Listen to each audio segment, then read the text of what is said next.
కాకినాడ శ్రీరామ భక్త సమాజం హిందూ ధర్మ పరిరక్షణ ఆధ్యాత్మిక సేవా సంస్థ ఆధ్వర్యంలో శ్రీ సీతారామచంద్రమూర్తి స్వామివారి దివ్య కళ్యాణం పట్టాభిషేకం కార్యక్రమాలను కాకినాడ ఆనందబాతి గ్రౌండ్స్ లో ఈ నెల 21, 22 తేదీల్లో నిర్వహిస్తున్నట్లు స్మార్త పండితులు ఆకెళ్ల మురళీకృష్ణ శర్మ,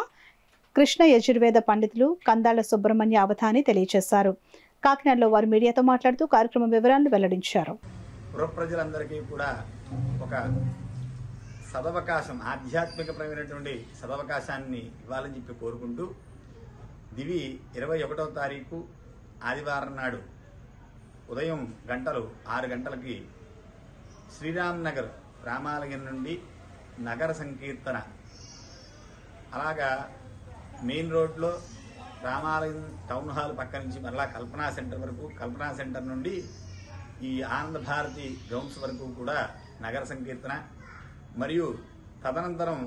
శ్రీరాముల వారి యొక్క జయనామ జపం మరియు హవనం, సాయంత్రం 4 గంటలకు సత్కళావాహిని వారిచే భజన బృంద సత్కళావాహిని భజన బృందంచే ఈ యొక్క